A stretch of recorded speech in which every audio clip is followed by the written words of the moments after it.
Bakit nga ba maaaring mahirapan ka na magkaroon ng personal computer o PC set sa hinaharap? Gamer ka ba? O kaya naman isa kang video editor, graphic designer, virtual assistant o programmer?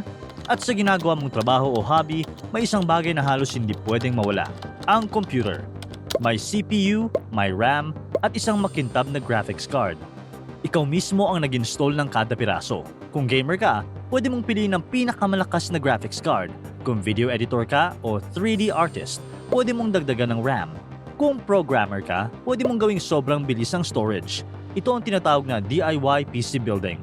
Ikaw mismo ang bumubuo ng sarili mong computer, depende sa kailangan mo. Pero ngayon, may isang malaking pagbabago sa industriya ng technology.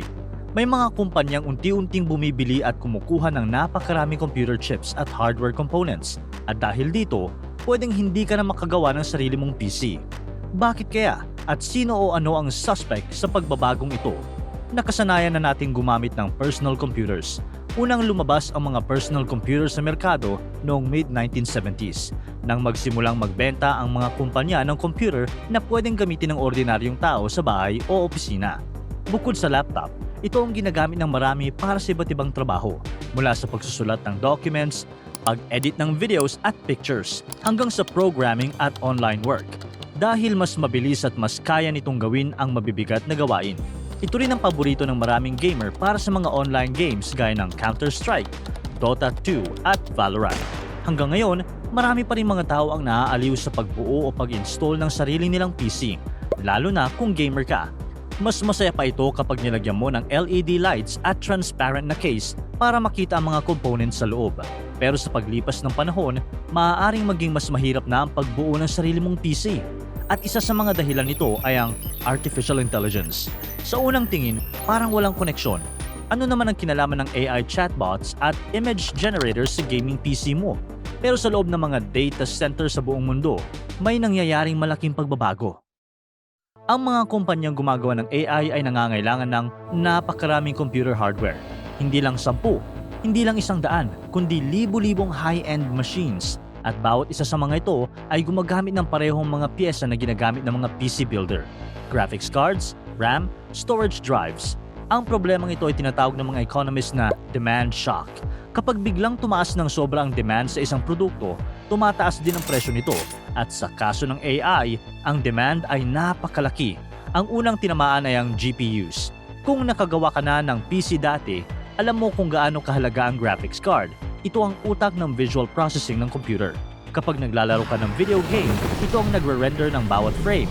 Kapag nanonood ka ng video, ito ang nagde-decode ng image. Kapag gumagawa ka ng 3D graphics, ito ang gumagawa ng lahat ng visual calculations. Ang tawag dito ay GPU, ang Graphics Processing Unit. Sa gaming world, ito ang pinakamahal na parte ng computer. Pero ngayon, mas kailangan ito ng AI companies kaysa sa gamers. Simple lang ang dahilan. Ang modern AI models ay gumagamit ng parallel computing, kung saan maraming calculations ang sabay-sabay na ginagawa ng computer. At dito mahusay ang GPUs. Kaya kapag ang isang AI company ay nagtatayo ng data center, hindi sila bumibili ng isang GPU. Minsan, libo-libo ang order. At dahil dito, nagsimulang magbago ang presyo. Halimbawa, nang ilabas ang NVIDIA GeForce RTX 5070 Ti, ang suggested retail price o MSRP nito ay nasa humigit kumulang $749. Pero sa actual market, madalas na mas mataas ang presyo kaysa sa opisyal na retail price na umaabot sa $1,000 o higit pa. Ganito rin ang nangyari sa RTX 5080 na may official retail price na humigit kumulang $999.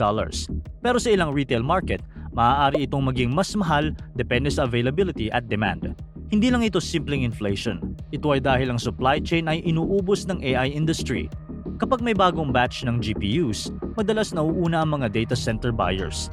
May mas malaking budget sila, mas malaki ang orders at handa silang magbayad ng mas mahal.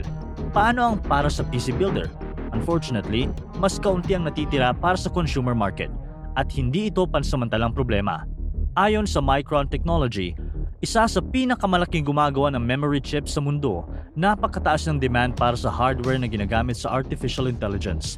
Dahil dito, sinabi ng kumpanya na ang kanilang supply ng Advanced High Bandwidth Memory o HBM na ginagamit sa mga AI accelerators at data center processors ay halos sold out na hanggang 2026 dahil sa dami ng orders mula sa mga kumpanya na nagtatayo ng AI infrastructure. Kasama nila sa industriya ang Samsung at SK Hynix na bumubuo sa tinatawag na Big Three ng memory chip manufacturing. At ngayon, ang focus ng kanilang factories ay hindi na PC components para sa consumers. Ang focus nila ay high bandwidth memory para sa AI servers. Mas kumikita ito, mas malaki ang orders at mas mahal ang presyo. Kaya ngayon, mas kaunti na ang supply para sa mga PC builders. Ang sunod na problema ay ang RAM. Kung ang GPU ang muscle ng computer, ang RAM naman ang short-term memory nito. Kapag may bukas kang browser tabs, kapag may video na tumatakbo habang may ginagawa kang document, ang RAM ang bahagi ng computer na pansamantalang naglalagay ng data na kailangang gamitin agad ng system. Kung walang RAM, hindi gagana ang computer. Ito ang pinaka-basic na parte ng modern computing. At dati, ito ang isa sa pinakamurang parts sa PC building. Pero nang magsimulang mag-boom ang AI noong 2024, nag-iba na ang ihip ng hangin. Ang mga AI models ay kailangan mag-access ng napakalalaking datasets. Para maproseso ang napakaraming impormasyon na ito ng mabilis, kailangan nila ng napakalaking memory. Hindi lang gigabytes, kundi minsan umaabot pa sa terabytes ng RAM sa iisang system. Ayon sa analysis ng TrendForce, isang Taiwan-based semiconductor research firm, ang demand para sa DRAM, ang pangunahing klase ng RAM, ay mas mataas na ngayon kaysa sa supply ng higit 10%.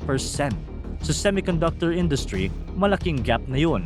Dahil dito, ayon sa semiconductor market research firm na TrendForce, inaasahan na maaaring tumaas ang presyo ng DRAM ng humigit kumulang 20% hanggang 40% sa ilang market cycles. Lalo na kung patuloy na lalakas ang demand mula sa mga AI data centers at high-performance computing systems. At nakita na ito sa mga actual prices. Kaya para sa mga custom PC builders, napakalaki nitong problema at ang lahat ng ito ay dahil sa AI infrastructure. Pagkatapos ng GPUs at RAM, may isa pang parte ng computer ang apektado. Ito naman ang storage, ang lugar kung saan permanenteng nakasave ang data ng computer. Kung RAM ang short-term memory ng computer, ang storage naman ang long-term memory.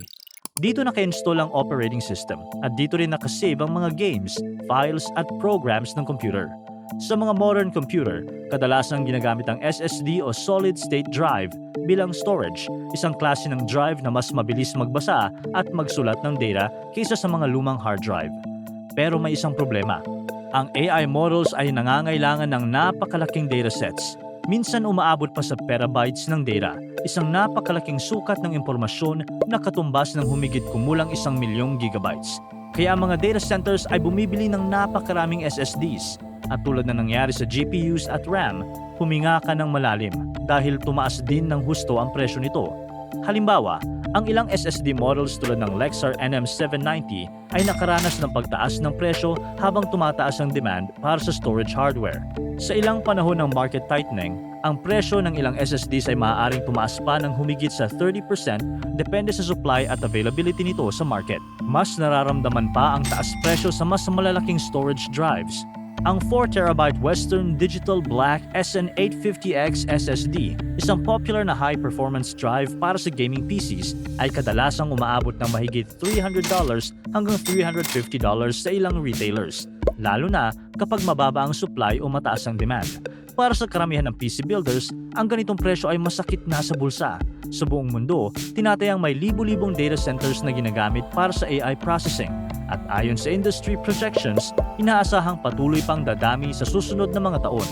At bawat isa sa mga data center na ito ay nangangailangan ng napakaraming GPUs, RAM, SSD storage at iba pang specialized chips, ang parehong mga pyesa na ginagamit din ng mga PC builder. Sa madaling salita, may competition ngayon, PC builders versus AI. May isang gamer na gustong gumawa ng PC sa bahay at meron naman isang AI company na bumibili ng 10,000 GPUs sa isang order. Sa laban na iyon, malinaw kung sino ang may mas malaking budget at kung sino ang mananalo sa huli. Paano na ito? Ano na ang mangyayari sa mga ordinaryong tao na gusto lamang makapaglaro at makapagtrabaho gamit ang kanilang PC? Ngayon, habang mas maraming hardware ang napupunta sa mga data center, may ideyang sumisikat sa tech industry, ang cloud computing. Sa halip na bumili ng sarili mong hardware, magre-rent ka na lang ng computing power mula sa mga data center. Makakapaglaro ka ng mga paborito mong online games, makakapag-edit ng videos, at makakapagpatakbo ng iba't ibang software. Pero hindi na sa PC mo mismo tumatakbo ang program. Sa halip, tumatakbo ito sa mga servers sa malalaking data center sa ibang lugar at buwan-buwan, binabayaran mo ang serbisyong ito. Para sa ilan, convenient naman ito.